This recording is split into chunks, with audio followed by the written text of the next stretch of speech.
hilingan, walang pinoprotektahan, walang kasinungalingan, serbisyong totoo lang. Saksihan! Baby girl isinilang sa loob ng tren ng LRT. Maternal health sa Pilipinas, ano na nga ba ang lagay sa gitna ng mga kaso ng panganganak sa mga pampublikong lugar? Dahil sa sunod-sunod na oil price rollback, isang commuter group humihirit na ibalik sa 30 pesos ang flag down rate sa taxi. Pagbaba ng minimum fare sa jeep, pinag-aaralan na ring ipetisyon. Matapos mahatulang guilty ng impeachment court, dating Chief Justice Renato Corona, isusulong raw ang kanyang advokasya para sa transparency at accountability sa gobyerno. Sa one-on-one exclusive interview, Senadora Miriam Defensor Santiago, sinabing may kapalit daw na pondo ang boto para sa conviction ni Corona. 3 tulog bago ang kanilang bakbakan, Manny Pacquiao at Timothy Bradley. Kapwa ay binidang handa na sila sa kanilang pagtutuos. Facebook, pinag-aaralan ng ganap na buksan ang kanilang social networking site sa mga batang edad 12 pababa.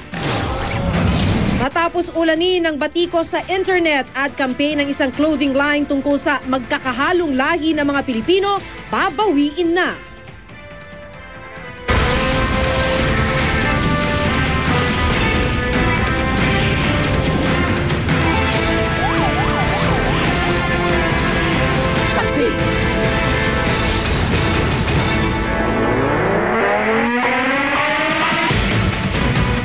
Isang babae ang inabutan po ng panganganak sa loob mismo ng tren ng LRT. Malusog naman ang baby girl na ngayon binabantayan na sa Philippine General Hospital.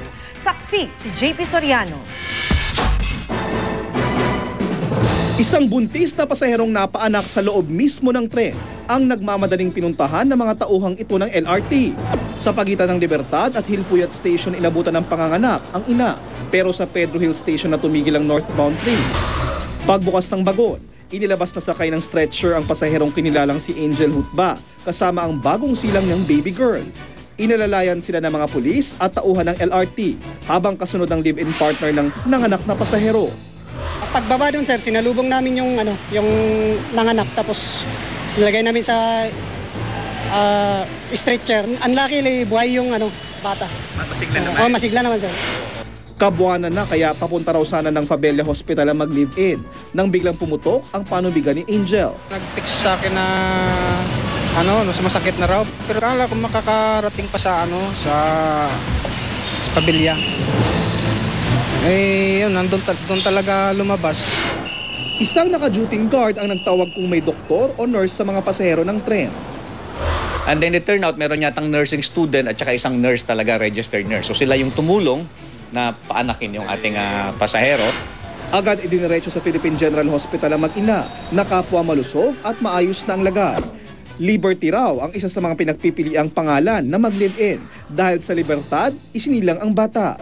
Bago nito, may inabutan na rin ng panganganak sa Pedro Hill Station noong taong 2010 na papunta rin sana sa Fabella Hospital. Patakaran naman daw ng LRT na kapag buntis at senior citizen ang pasahero, otomatikong sa pinakaunang bagon sila ng tren isasakay. Ako si JP Soriano, ang inyong saksi. Ilang beses nang nasaksihan ang mga panganganak sa mga pampublikong lugar. Ang tanong ngayon, bakit tumahantong sa panganganak sa mga alanganing lugar? Dahil ba ito sa di sapat na kaalaman ng nagbubuntis?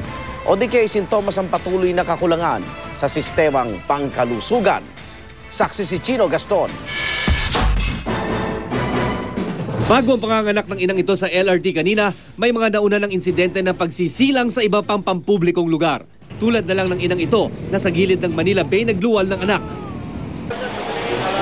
Meron ding sa mga taxi na inabutan. Ayon sa Public Health and Safety Director ng MMDA, bagamat walang espesipikong ahensya ng gobyerno na nakatalaga sa ganitong mga kaso, kayang-kaya raw nilang tugunan ang mga ganitong sitwasyon. Gaya ng napatunayan nila nang minsang magpaanak sa tapat ng kanilang station sa EDSA Corner Timog. Kasi kung talagang lalabas na yung bata, kung saan naman talagang lalabas yun the best way na gagawin namin is to assist yung baby tsaka yung mother. Wala. In fact, wala sa mandate ng kahit siguro ano ngayon, not even the Department of Health na yung pangalagaan yung mga naglalakbay pa na mga buntis. Kasi talagang ang advice dyan is hindi na dapat maglakbay. Ano't anuman malinaw raw na may responsibilidad ang gobyerno hindi lang sa panganganak, kundi sa paghahanda sa mga ina, bago, habang at pagkatapos magbuntis, ayon sa NGO na likhaan Center for Women's Health. Kung may sapat na kaalaman raw kasi ang mga ina, hindi na sila hahantong sa panganganak sa mga alanganing lugar. Bukod sa kulang sa akses sa impormasyon, problema rin ang kakulangan ng mga doktor, gamot, supply ng dugo sa mga pampublikong ospital. Katunayan, sa gitna ng modernong panahon, may 4% pa rin ng mga kababaihang nabuntis sa bansa na nanganak na walang kaagapay na doktor o kahit hilot, batay sa 2008 National Demographic and Health Survey. Ang dahilan kasi ng madalas na pagkakamatay, 80%, ay yung mga complications nung panganganak, yung actual na delivery. So, pagka na-delay yung paglapat nung tinatawag na emergency obstetric care, yung mga paggagamot ng complication, kagaya yan ng paglapat ng dugo, o kaya pag-opera, pagka nag-o-obstruct yung baby, pwedeng mamatay yung babae. Ang mga komplikasyon sa panganganak, posible pang mauwi sa maternal deaths. Ayon sa United Nations Population Fund o UNFPA, 11 kada araw o mahigit 4,000 kada taon ang babaeng namamatay sa bansa habang nanganganak. Kaya ayon sa likhaan, isang komprehensibong programang tututok sa mga nagbubuntis na ina ang kailangan ng bansa. Ako si Chino Gaston, ang inyong saksi. Dahil sa sunod-sunod na rollback sa presyo ng produktong petrolyo, humihirit ang isang commuter group na dapat nang ibaba sa 30 pesos ang flag down rate sa taxi. Maging ang pagbaba ng minimum fare sa jeep, pinag-aaralan na rin nilang ipetisyon. Saksi si Julio Segovia. Mahigit 5 piso na raw ang kabuang halaga ng sunod-sunod na bawas presyo sa diesel at gasolina mula Abril. Posible pa raw itong masundan ng mahigit 2 pisong rollback sa susunod na linggo, batay sa galaw ng presyohan sa world market sa unang 2 araw ng trading week. Ang balitang ito, ikinatawa ng mga tsuper na aking nakausap. At least yung balda namin gagaan. Malalaking uuwi namin sa pamilya namin. Sana bumaba pa yung gasolina, lahat ng mga para dagdag kita din sa amin.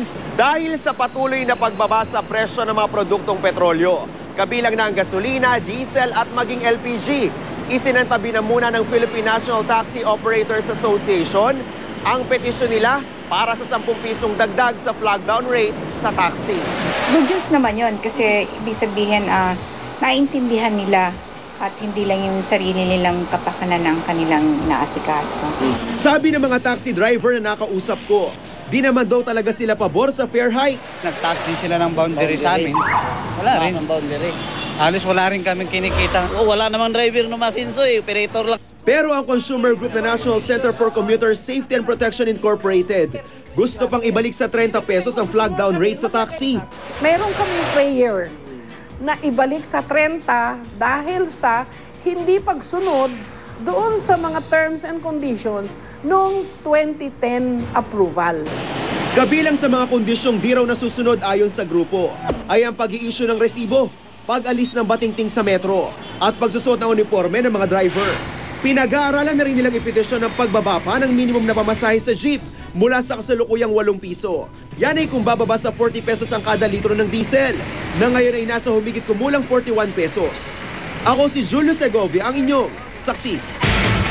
Tukoy na ng mga otoridad ng Chinese National na umuupa sa warehouse sa Parañaque na ginawang Shabu Laboratory. Tumulong na rin ang ilang tauhan ng Drug Enforcement Agency ng Amerika sa pag-inspeksyon sa laboratorio. Saksi si Marisol Abdurman. Sa muling pagpasok ng SOCO at mga chemist ng PDEA sa nadiskubring Shabu Laboratory sa East Service Road sa Parañaque kahapon, isinama na nila ang ilang tauhan ng Drug Enforcement Agency ng Amerika. Except they're not venting it off anywhere, are they? There's trouble inside. Pag may ganito kalaki po na kaso, there is a chance that some counterparts, international counterparts, might be able to help because they might have holdings. Inalam nila kung ano-anong mga kemikal ang nasa warehouse, lalo na ang mga nasa basement, kung saan natagpuan ang posibleng pinakamalaki raw na Shabu Lab sa bansa. 41 na din. Ipinaliwanag din nila kung ano ang posibleng dahilan kung bakit may mga uling sa ilalim ng mga kemikal sa drum. Ang function nito is to keep yung amoy from coming out. Parang pinifilter niya yung amoy. Iba yung uling ginagamit yun para hindi mabaho. Sa ikatlong palapag, drum-drum ding chemical ang natagpuan at sa mismong laboratorio may mga natira pang finished product o shabu. Ito yung crystalline substance na posibleng finished product na. Nakita rin kanina ang isang soundproof generator. Sa sobrang laki ng laboratoryong ito, kaya doon ito mag-produce ng 4 hanggang 500 kilo ng shabu kada buwan. Kaya kung pagbabasihan daw ang presyo ng shabu ngayon, kumikita ito ng tumataginting na mahigit 2 bilyong piso kada buwan. Mismong mga US drug agent, ikinagulat ang laki ng drug lab. Ayon sa mga otoridad, inuupahan ng Chinese national na si Tam Chuk Wan ang warehouse sa halagang mahigit 400,000 pesos kada buwan. Isinumitin na rin ang allegedly ng may-ari yung mga post-dated checks na binabayad at ito ay subject pa rin ng ating investigasyon. We will be seeking the help of other government agencies to verify kung kanino ba itong checking account nito. Giit naman ng caretaker ng warehouse, hindi raw nila alam ang aktibidad ng mga umuupa. Magbayad naman po ba sila? Oo, okay naman ang pagbayad. Kailan po sila huling nagbayad?